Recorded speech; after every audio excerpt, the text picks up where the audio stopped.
ვის და რა ინფორმაციას აწვდიდნენ ბრალდებული ოპოზიციონერები. ქრონიკამ ის მტკიცებულებები მოიპოვა, რომელიც საქმეში დევს. სახელმწიფოს წინააღმდეგ ჩადენილი დანაშაულებისთვის სისხლის სამართლებრივი დევნაა დაწყებული მიხეილ სააკაშვილის, გიორგი ვაშაძის, ნიკა გვარამიას, ნიკანორ მელიას, ზურაბ გირჩი ჯაფარიძის, ელენე ხოშტარიას, მამუკა ხაზარაძისა და ბადრი ჯაფარიძის მიმართ. პროკურატურა განაჩენის დადგომამდე პატიმრობას არ მოითხოვს. საქმეს საგამოძიებო უწყება სახელმწიფო უსაფრთხოების სამსახურთან და შინაგან საქმეთა სამინისტროსთან ერთად იკვლევს. მარიამ ქართველიშვილი გვერდება მოპოვებული ინფორმაციით პირდაპირ ეთერში. ქრონიკას ცოტა ხნის წინ ხელში ჩაუვარდა მტრულ საქმიანობაში მხარდაჭერისა და საბოტაჟის საქმის მტკიცებულებები. დავიწყებ აუდიო ჩანაწერით, სადაც ისმის როგორც ელენე ხოშტარიას, ისე ზურა გირჩი ჯაფარიძის ხმა. ხოშტარია ამბობს, რომ უცხოელებისგან მიიღო დავალება, გადაეცა ინფორმაცია მათ შორის სამხედრო შინაარსის. ამავე ჩანაწერით ცხადად იკვეთება, რომ ოპოზიციას საშინაო საქმეები და გამოგონილი ამბები გარეთ საქაღალდეებით გაქონდათ. ამბობენ, რომ იძინას ამას არ შევარჩევთ. მაშინვე გვითხრეს თემები, რა თემებიც აინტერესებთ, ანუ რა ინფორმაცია აინტერესებთ, მაგალითად ინფორმაცია იმ ბიზნესებზე რუსულზე, რომელიც აქ იხსნება, მაგალითად ნავთობის შესყიდვაზე, მაგალითად სამხედრო სფეროში რა ხდება, მოკლედ კონკრეტული სია ჩამოგვიწერეს კითხვების და გვითხრეს, რომ ამ თემებზე მოგვაწოდეთ ხოლმე ინფორმაცია მუდმივი. დაახლოებით 100 გვერდიანი დოკუმენტი შევკარით და რაღაცებს უგზავნით გადასამოწმებლად, რაღაცებს უკვე თქვა დადასტურებულ დოკუმენტებს და ასე შემდეგ. და წინა ჩასვლაზე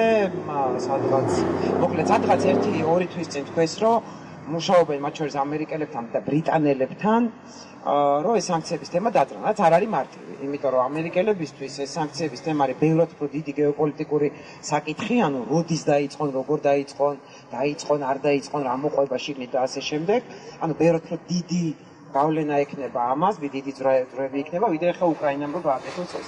თუმცა კარგი არის ის, რომ უკრაინელები ლობირებენ ჩვენთან ერთად ამ თემას. ანუ ამ ყველაფერში ყველაზე მნიშვნელოვანი არის ის, რომ უკრაინა ჩვენთან ერთად იმუშავებს დასავლეთში, ამათ დასასანქციებდა. დასავლეთში არის აზრი, რომ სანამ ბიძინამდე მიხვალ, ბიძინა უნდა იყოს ბოლო წერტილი, რომელიც მოიტანს შედეგს. რო ვთქვათ რაღაცა ლუკაშენკოს ვარიანტი არის, ხო, პროსტო დასანქციებული ხდია და არაფერი არ იცვლება. ამიტომ წნეხის აწევა არის ტაქტიკა. მეც ახლა უცხოელები რომ მეკითხებიან, რომ ეშინიათ, რომ ვთქვათ, რა შედეგს მოიტანს, ვეუბნები, ნუ დაიწყოთ ბიძინათ. რავი, ნებისმიერი ერთი მოსამართლის დასანქცირება, ან პროკურორის და ეტაპობრივი დამატება, იმისი ამი ხო, ანუ იქნება ეს რაღაცას ქვიზინი რა, ამათ და ტაქტიკის ამბავია. უკრაინელებზე ბევრი რამე არის დამოკიდებული და შემთხვევაში უკრაინელების კიდევ მომავალ რაღაცა მორალურ წნეხს ვერ უძლებენ და ამის გამო რაღაცები გადის. თუმცა რაც თქვენ ჩვენთან რაც აინტერესებდათ, იყო ეს ირანული დრონების ამბავი. ეს ირანული დრონები ეხლა უკრაინაში იქცა სერიოზულ პრობლემად და ეს ინფორმაცია, რომ შეიძლება საქართველოზე გადაფრენით შევიდა რუსეთში ირანიდან ეს დრონები, ეს იყო მათ მნიშვნელოვანი თვითონ ახსენეს ეს ამბავი რა, რომ მაგაზე თუ დამატებით რაღაც ინფორმაცია მოუწევთ თუ დადასტურდა რომ ეგეთი რაღაცა არისო, ეგო შეიძლება გახდეს საფუძველი კონსენსუსის თერი ევროკავშირის შიგნით რომ სანქციები გამოვიყენოთ. ქრონიკის მიერ მოპოვებულ საქმის მასალებს შორის არის ხმაურიანი აქციების დროს სავარაუდოდ რაციის ჩანაწერები, აუდიო ფაილის მოსმენის და გაშიფრის შემდეგ დასტურდება, რომ პროცესი იყო ორგანიზებული და მართვადი. არიგატებს გავუკეთოთ ერთი კონკრეტული ადგილი და მერე გავშალოთ. ეს იგი ვიწერო სკამები, რომელიც არ არის დამეტონებული და სადაც ეკვლევათ არა ისწავლა იზრდებიან, არ იზრდებიან, ავაკეთეთ და გადმოიტანეთ პერიოდთან. მესამე ჯგუფი გეცვით შემიხვა. მესამე ჯგუფი რაციასა პრობლემა ქონდა ზეგან და რაკენი. გეცვით შემიხვა. მე პირველი ჯგუფი ვარ და მესმის კი. ოპერატა მოდით დიდი კარტაულია. მე ვიდახი რომ ბესიკის ქუჩა გადავკეთოთ აფარი ჯობია რა. ბარიკადებს ვაწყობთ ეხლა რა ხდება მას? ეხლა წარმოიდგინეთ ჩვენ სიხშირეზე ვინმე რო იჯდეს. არ არის გამორიცხული, მაგრამ მაინც არა ვინ უნდა იგდეს შეცემა ის არის რა ქვია სპეციალ ორდერ დაგვეყენა იმან აი არაფერი კიდევ არ ვიტოლეს სპეიურები და პუჩარა ამ წუთებში კი ბრალდებულების აღკვეთის ღონისძიების შეფარდებაზე მსჯელობს სასამართლო პროკურატურა ჯაფარიძისთვის და ხაზარაძისთვის მილიონიან გირაოს ითხოვს. პატიმარი ოპოზიციონერები წინა სასამართლო პროცესს დაელოდებიან.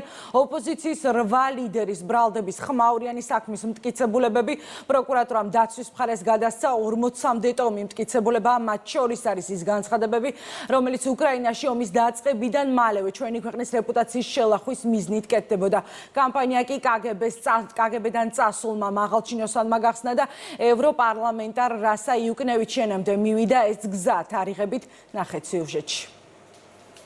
ოპოზიციის 8 ლიდერის ბრალდების საქმის მტკიცებულებები ადვოკატებმა პროკურატურიდან 5-ებით გამოიტანეს. თითო ბრალდებულის ანგარიშზე 36 ტომი წერილობითი და სხვა მტკიცებულება. საგამოძიებო უწყება ბრალდებულ ოპოზიციონერებს რუსეთ-უკრაინის ომის პარალელურად ქვეყნის გაშავებას და დაზიანებას ედავება. გენერალურმა პროკურორმა ბრალდებულების დანაშაულებრივი ქმედების საწყის თარიღად 2022 წელი დაასახელა. გასაჯაროვდა სამხედრო და ნავთობ იმპორტის სფეროში ოპოზიციის მიერ გამოგონილი და გავრცელებული ინფორმაცია. თუ მთავარი საგამოძიებო უწყების მიერ დასახელებულ ფაქტებს და თარიღებს შევაჯერებთ საძიებო სისტემაში, ამ პერიოდში ბრალდებულების მიერ გაკეთებულ ხმაურიან განცხადებებს მივაგნებთ. თარიღების ქრონოლოგიით პროპაგანდა თითქოს საქართველო რუსეთს სანქციების გვერდის ავლაში ეხმარება. კგბ-ს ყოფილი მაღალჩინოსნის განცხადებით დაიწყო 7 მარტი 2022 წელი.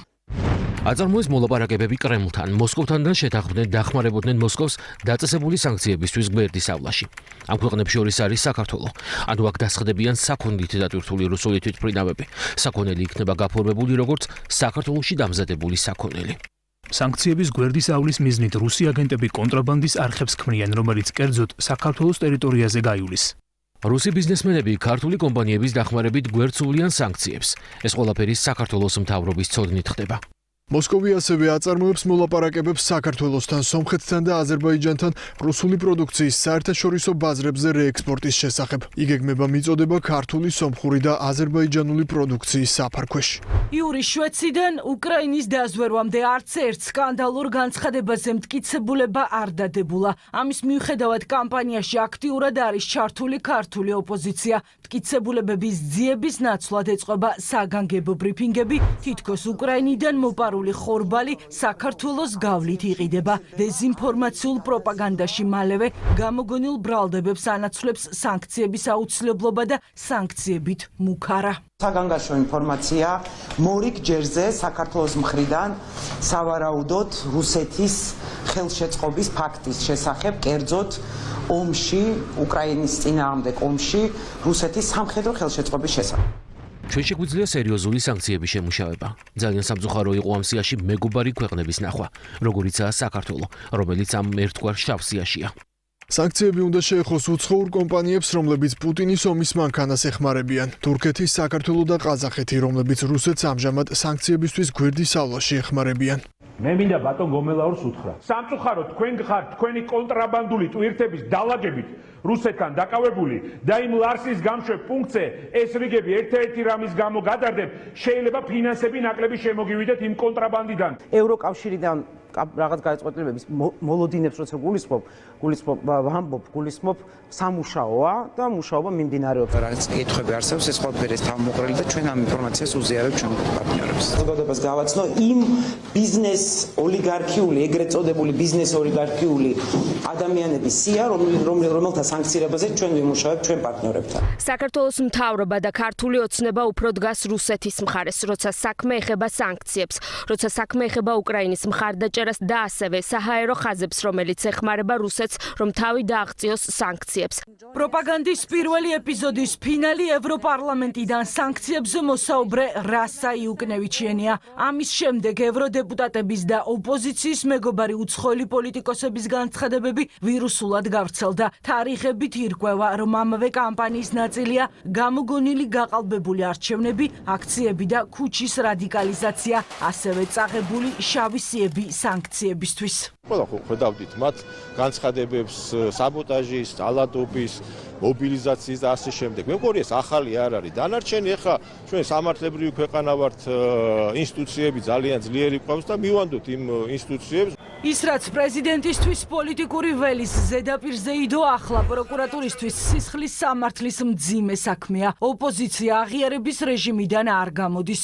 ჩვენ შემდეგ გვაქვს საშუალება წავიღოთ ეს საქმე სტრასბურგის სასამართლოში და ვიბრძოლოთ და ყველა ვარიანტში, ყველა შემთხვევაში ჩვენ გავიმარჯვებთ. პარლამენტის თავმჯდომარე ბრალდებულების მეგობრებს სასამართლოს განაჩენამდე მოცდას ურჩევს. შალვა პაპუაშვილი ოპოზიციას იმ სტრასბურგის სასამართლოს ახსენებს, სადაც ყველა დავა წააგეს. ეს ყველაფერი გამჭვირვალე პროცესი არის, ვინმეს რამე ეჭვი აქვს მიმართოს სტრასბურგის სასამართლოს. ხო მიმართეს, რამდენჯერ მიმართეს. რუსთავიორზე მიმართეს, დამარცხდნენ.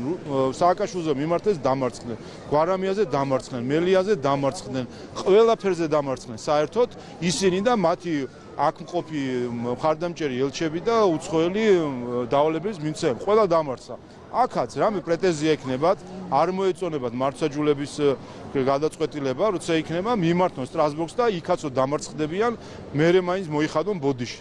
სამწლიანი ხმაურიანი პროცესები, ძალადობრივი აქციები და ქვეყნის რეპუტაციის შელახვა ოპოზიციონერებს ძვირად დაუჯდათ. განაჩენამდე პროკურატურა მათ მიმართ პატიმრობას არ ეთხოვს.